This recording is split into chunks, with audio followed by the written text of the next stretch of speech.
The New York Times is considered America's most powerful newspaper. Its offices near Manhattan's Times Square projects that power for a media institution that often sets the political agenda and tells us what's important. And yet today, there is also fear and loathing inside New York Times newsrooms, where journalists increasingly feel threatened, even intimidated, by an administration that has prosecuted more whistleblowers, 8 in all, than any other in American history. In March 2014, the Times Conference Center hosted a forum to address the state of press freedom. Packed, it was like a media summit of major players there to resist the growing power of the surveillance state.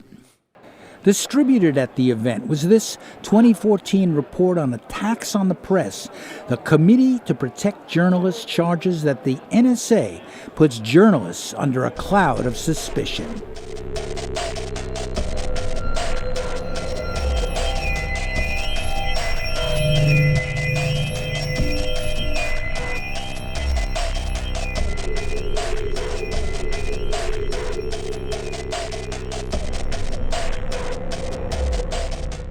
We're at the New York Times Center in Manhattan for a conference on sources and secrets. Some of the top journalists in America are here to debate and discuss the growth of the surveillance state in America. Journalists feel threatened. Politicians now feel threatened. This seems to be an issue that's gone from the back pages to the front page. Ralph Engelman works with the Polk Awards, sponsoring a respected awards ceremony in an industry that is far more competitive than collaborative. Confidentiality of sources is central to the work of journalists, investigative journalists in particular. And in addition to the use of the Espionage Act, what we've learned from the Snowden revelations about the NSA, how can you guarantee confidentiality? Engelman sees this event not just as a get-together for reporters, but one with an important political mission. I think there is something that has not been said directly that needs to be said, and that is that the sort of political context for this whole crisis in terms of journalism and surveillance and the use of the Espionage Act of 1917. If you go back to the original Act of 1917, it was passed in large measure to suppress anti-war sentiment against U.S. entry into the war, First World War. It's not simply a question of journalistic practice, but it's also a question of American foreign policy, the ability of journalists and the public to follow what's going on. At issue today is the case of James Risen, a Times reporter who exposed warrantless wiretapping. You know, so after we had reported on the story and nailed it down, we went to the government for comment. In fact, I went to Michael Hayden, who was then the director of the NSA, and got him on the phone and told him what we were writing. And before he realized what he was doing, he had given me an on-the-record comment. And then, very quickly after that, he and the Bush administration started putting pressure on my editors, demanding that we not run the story. Former veteran CIA analyst Ray McGovern says that at first there was an effort to suppress Risen's story. James Risen had this story in the summer of 2004. It was that Dick Cheney and George Bush had told General Hayden to collect everything and forget about this First Amendment at NSA about not collecting on Americans by the court, or just collect everything, okay? Now, that was discovered in the summer of 2004, but the New York Times superiors of James Risen went to the White House and said, and the election is coming up, and so George Bush said, don't, that's national security, terrorism, fear, national security, do not publish that story. The Times initially sat on the report, but then Risen told his boss, publisher Arthur Sulzberger, that this story will be told in his new book. The Times publisher then told the White House the newspaper would be going ahead. And so Sulzberger calls the White House and says, I'm sorry, we're going to have to publish on that now. Bush orders him into the Oval Office to tell him, no, you can't do that. He orders the publisher of the New York Times into the White House. Right. And the publisher of the New York Times and the Washington bureau chief dutifully show up there, and Bush says, you can't do that. Okay, now this is the 5th of December, 2005. You can't do that, okay? And they said, well, you know, hey, we held off for 15 months, for God's sake, you know, you got to understand. So what happened here is that the New York Times caved, and Michael Hayden was asked to explain all this in January of 2006, so 1 month after Risen's revelation. He gets up before the National Press Club, and he's asked by Jonathan Landy. It's right on it's on YouTube. General Hayden, why is it that you have sort of played fast and loose with the Fourth Amendment? Fourth Amendment actually protects all of us against unreasonable search and seizure. But that's what it says. The measure is probable cause, I believe. The amendment says unreasonable search and seizure. But does it not say probable? No. But the NSA director was wrong. Probable cause is in the Fourth Amendment. But Risen is still being ordered by the courts to reveal his source, and he's resisting, leading to an ongoing clash and a possible jail term. They're trying to kind of create a path for accepted reporting, and that if you as a reporter go outside those parameters, that you'll be punished, and that the sources that you are trying to deal with will be prosecuted. Media old-timers like retired Times editor Seymour Topping sees a larger context too. We're living in a period of terrorism, of danger on questions affecting national security, and therefore the whole question of the role of the press becomes, and its relationship with the government becomes more and more important. It's important that the public become more and more aware of the problems confronting the press. Journalists in the building, like Bill Kovich and other former Times bureau chief, were also very conscious of what happened to another building in New York, the World Trade Center, creating the pretext for the rise of massive government spying. When the Trade Center went down, all bets were off. Who was going to challenge the government? Nobody was. We didn't do it. The press didn't do it. The government had the opportunity, and George W. Bush opened all the doors. So fast forward to the present day, we have situations where newspapers like the one you work for here are actually willing to work with whistleblowers and bring out information that maybe in the past they wouldn't have done as quickly, although we do have the Pentagon Papers. And I helped work on the Pentagon Papers. We were ready to do it. The Times was ready to do it at any time if they could confirm the information. You know, we got the Pentagon Papers dumped, but we rented 2 floors of a hotel over here for a month and vetted that data ourselves, so we did our own reporting. Mr. Ehrlichman, are you telling me that the break-in to Dr. Fielding's office was to satisfy the President of the United States? The President wanted very much to make sure that a thing like this could not happen again. How one learned whether Ellsberg acted alone, as a disgruntled employee of a think tank, whether he acted as a member of an international spy ring delivering secrets to a foreign embassy, or just what his role was, where he fit, had to be determined, in the opinion of the investigators, by every available means. Did you have a sense of mission, which is unusual in journalism, a sense of, you're actually uncovering something of value and importance to the American people? That's the only reason to be a journalist. I mean, democracy, you know as well as I do, democracy only survives on a population that has the kind of information that allows them to make a decision to help make a democracy work. And if the press doesn't do it, who will? This is not just an American problem.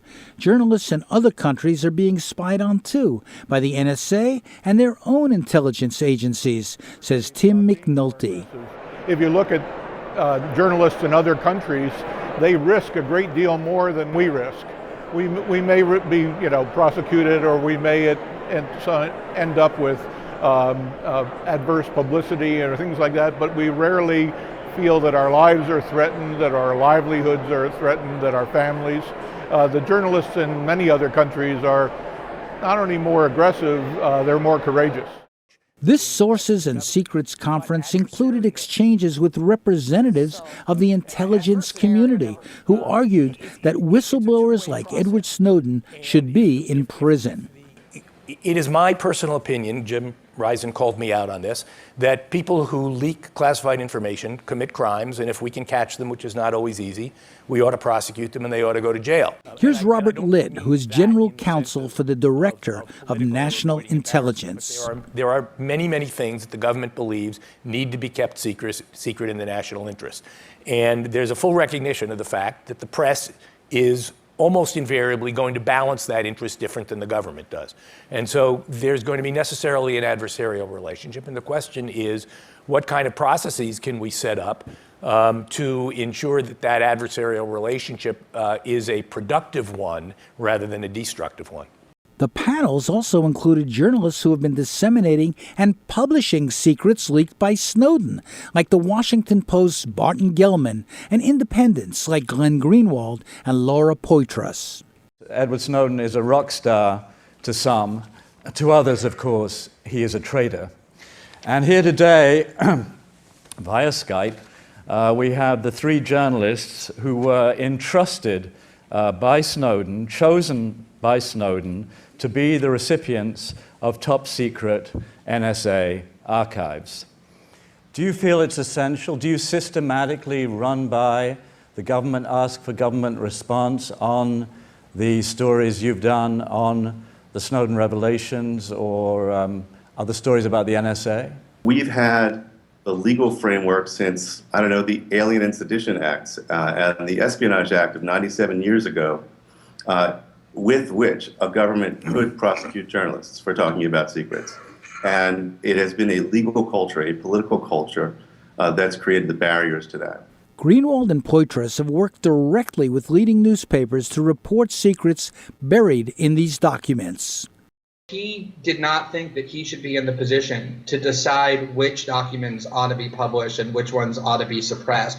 He came to well-established and well-regarded newspapers and asked the journalists in those institutions with whom he was working to make those judgments about what is in the public interest to publish and what is not. And specifically, at least to me, said, a lot of what I'm giving you is for background, for context, for understanding. But I don't think all of this should be published. If I just wanted all of this published, I wouldn't need you guys. I could have just uploaded it to the internet myself.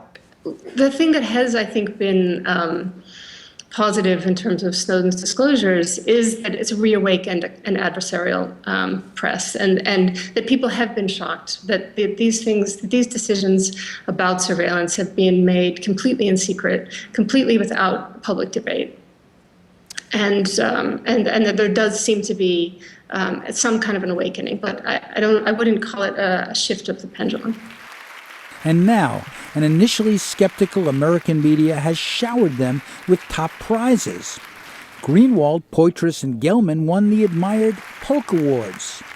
The next question, would the media honor Edward Snowden's contribution as a whistleblower? In the end, they didn't, but newspapers that carried his leaks did win the even more prestigious Pulitzer Prize. These reports were not always picked up or praised because establishment journalism does not trust crusaders like Greenwald and Poitras, says Rory O'Connor of Stony Brook University.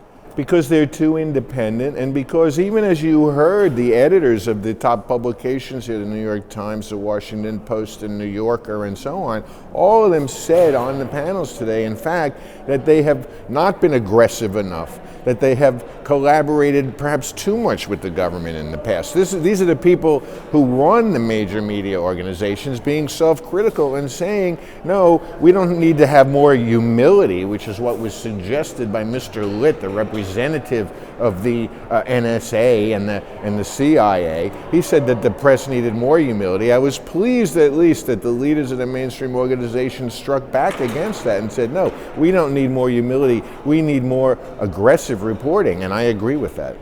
Before the big prize was given, publications like the magazine Politico framed the challenge facing the powers who run establishment journalism. Wrote media critic Dylan Byers, honoring the NSA reporting would inevitably be perceived as a political act, with the Pulitzer Committee invoking its prestige on behalf of one side in a bitter national argument.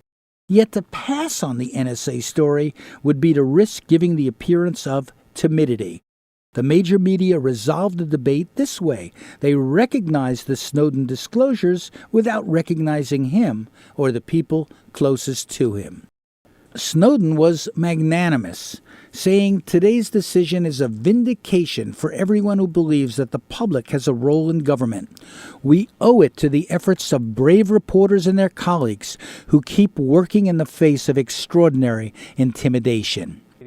Ben Wisner, Snowden's lawyer from the American Civil Liberties Union, also praised the press. I do think that the last year in particular has been an extraordinary year for journalists, particularly American journalists, that they have been, courageous in standing up in the face of government claims of national security.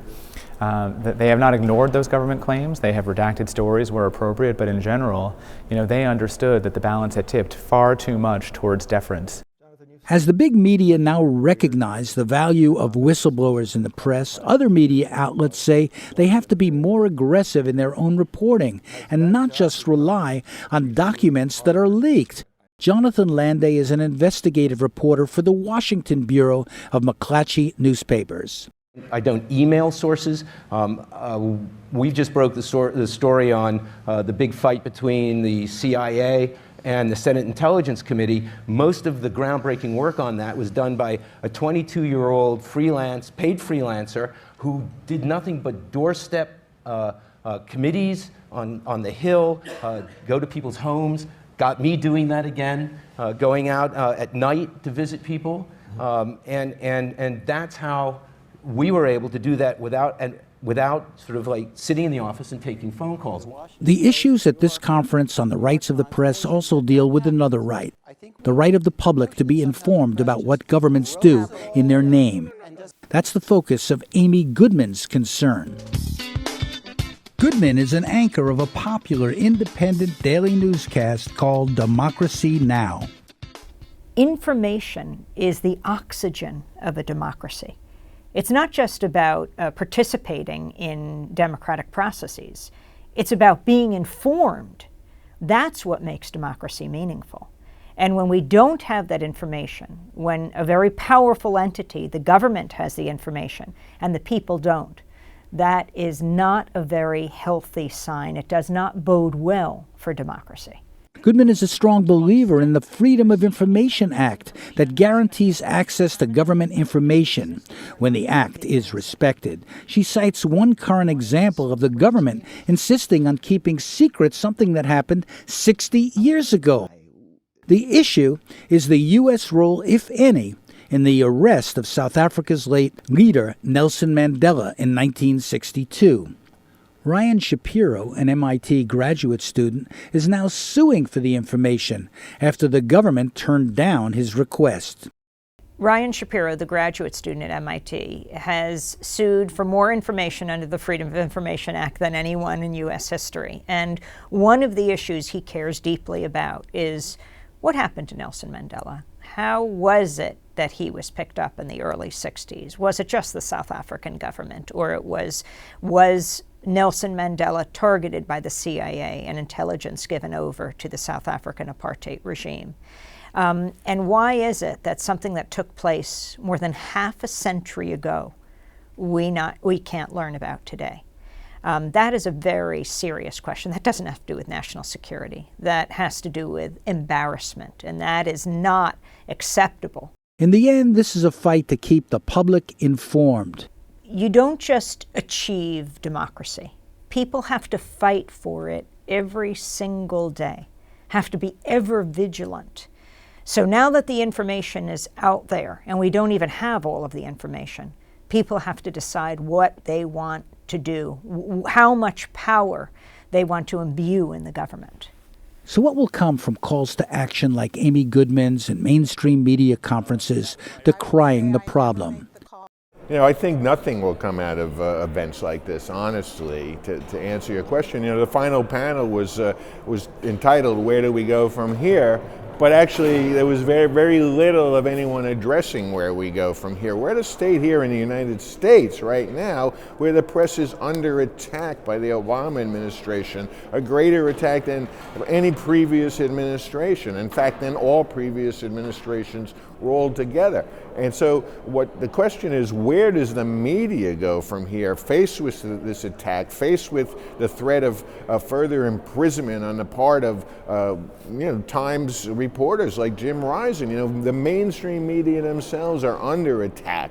And I think that one thing I'm hoping you're going to see is a greater unity among the media. NSA whistleblowers like Russ Tice say that the NSA at first labeled him paranoid to discredit him with the press. Paranoid is right. They used paranoid. And they did it on purpose, I think, because they realized that if I ever did go to the press, that's exactly what they would say to the press. Because remember, back then, there aren't any... I'm the original NSA, whistleblower with this sort of thing. This is, 2004, 2005 time frame.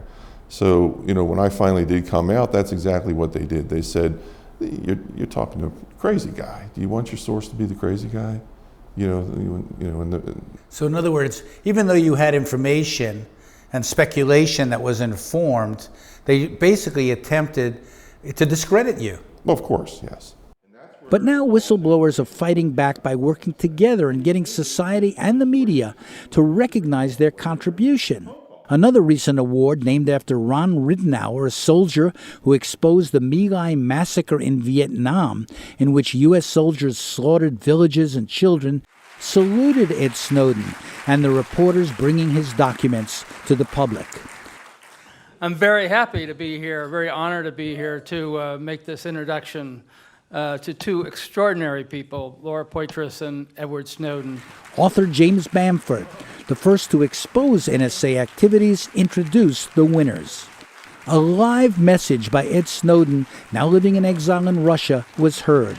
Do you think it's right that the NSA is collecting more information about Americans in America than it is about Russians in Russia? Because that's what our systems do. We watch our own people more closely than we watch any other population in the world. Despite the protections, they are policy-based. The technical systems ingest and collect everyone in this room's communication. When you pick up the phone, when you make a call, when you make a purchase, when you buy a book, all of that is collected, and I could see it at my desk crossing my screen. Former CIA analyst Ray McGovern says that journalists are not the only ones who fear the power of the NSA. But then you ask about the journalists. You're asking about, well, everybody's afraid. I mean, it's not just the journalists. It's people like Barack Obama. It's people like Dianne Feinstein. Think about what the NSA has on Dianne Feinstein and her husband, who has made billions from defense and post office and all kinds of nice, cozy contracts, okay? So everybody's afraid, not just journalists. Let me just understand this. You're saying that President Obama, in your opinion, informed opinion, has reasons to fear the power of the NSA, has to be careful in terms of the dance he's done about, yes, he'll reform it, but not too much.